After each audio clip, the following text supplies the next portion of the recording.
The story begins with Glob Herman feeding chickens in a garden, but unaware of the challenges he's about to face. As Glob Herman tends to his chickens, Manon and Maxime approach him, mocking his lack of real friends and belittling his bond with the chickens. Glob tries to explain the names of his chickens, revealing they're named after fallen X-Men, but Manon and Maxime continue to mock him. Hisako steps in to confront them, warning to leave Glob alone, and Glob thanks Hisako for stepping up for him, and she reassures him that Manon and Maxime are always troublemakers. Hisako then reminds Glob that they need to hurry or they'll miss breakfast, causing Glob to quickly gather his chickens, Scott, Logan, and Hope. Moments later, they arrive at the Summers Institute for Higher Learning in Westchester, New York, where we see everyone at lunch with Pixie questioning their absence. As the students start to talk about a recent story pertaining the X-Men, it becomes clear that while they're included, they don't feel significant or heroic. The group laughs as they compare their minor roles in the X-Men story. That's when Pixie snatches a book from Glob, teasing that it sounds too corny and insisting she has to read it. Glob, visibly embarrassed, pleads for its return,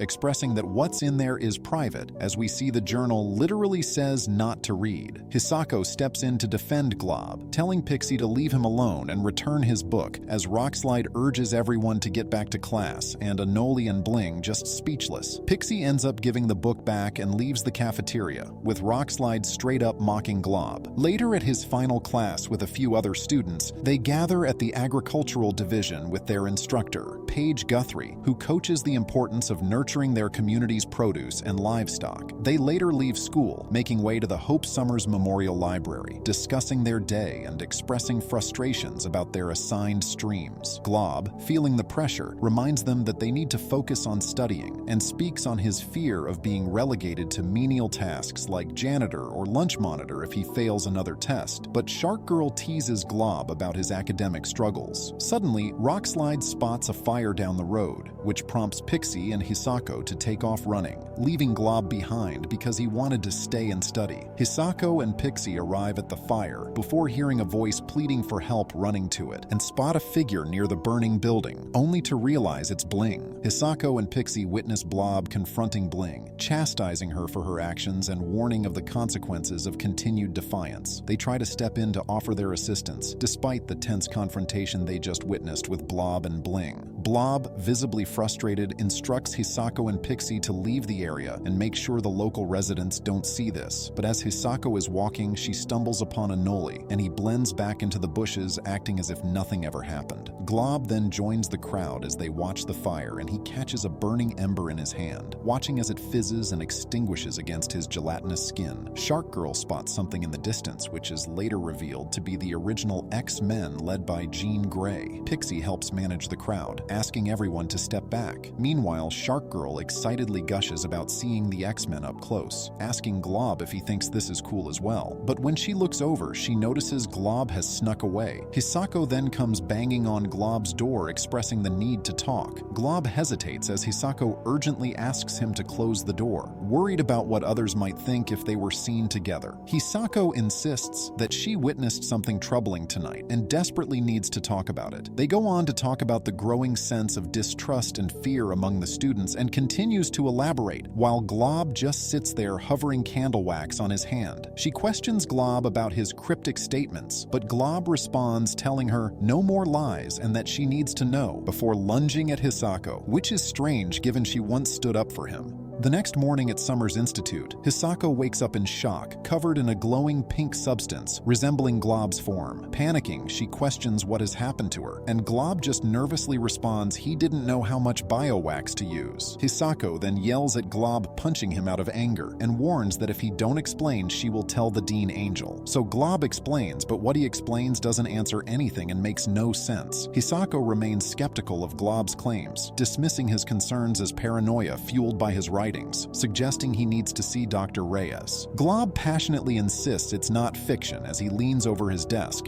frantically searching through his papers and notebooks. He tries to convince her everything is in the journal and constantly tries to beg her to read it, but she smacks his hand, knocking the book out of his hand as she walks away. When she later arrives at the school, everyone notices how different Hisako looks, with Pixie wondering what happened. She explains it was just time for a new change. She then asks around where Bling is, and Rockslide adds how he likes the new appearance. Meanwhile, Bling is sitting at the table eating her breakfast when Hisako approaches her needing a second. Anyway, back at the farm, Glob is feeding chickens as usual, acknowledging his mistake. He starts to bash himself for what he did to Hisako in the last issue. He mentions his loudmouth will get him in trouble, before being jump-scared by a nearby voice yelling his name, which was actually just Hisako wanting to talk to him, making a spot right next to him hoping for some answers. That's when Glob reveals a critical piece of information, explaining that he believes everyone at the Institute is having their minds altered, making them think they have always been there and causing them to forget people. However, this effect does not seem to impact him, which he theorizes is due to his biowax somehow blocking whatever it is. Hisako reflects on how she is beginning to understand the discrepancies in her memories compared to the information being presented in the news. She mentions that she had to cut her hair to remove something, likely referring to the biowax that he had tried to use to shield her. Glob then explains the predicament of Anole, who has been repeatedly arrested by Department X due to his involvement with a group of radicals. He also says that Department X's protocol only gives students 2 chances, and if one gets caught a 3rd time, they simply disappear without a trace. Meanwhile, in the agricultural division, Glob's teacher is questioning his absence, as well as in the civil management class, Mr. Yoshida is addressing Pixie because Hisako is absent. And in the medical theater, Anole's teacher notices he's missing. Later that night, we see Anole sneak out the institute, making his way up to a nearby home, encountering a sorcerer who he seems to have met before, and both greet each other. She instructs him to breathe deep to receive the wisdom, and he does just that. When done, he goes in the other room where other mutants alike sit together accepting Anole's new identity. One of the mutants, Japheth, approaches Anole with a hug, chatting about the prayers they made, which reminds Japheth about a gift he has. He pulls out the gift, which is a substance called Unveil, and there is only a limited amount, so Japheth requests for him to keep it safe. But back at the dorms, Glob and Hisako knock on Anole's door multiple times, before deciding to bust in only to realize no one is there. They begin to look for clues that will leave a trace, but the whole time Anole is back with his group, who are discussing their next move. They make a playboard where they map out the target of Hope Summers Memorial Library, which they describe as the heart of their propaganda machine. Japheth reveals their plan to use an empty room on the 5th floor of the building, which he says will be the place where they change history and free the people, ending all of this madness once and for all. Once they are inside, we see a large explosive device that's ready to explode, and Japheth refers to this as the end, claiming they will go down as martyrs.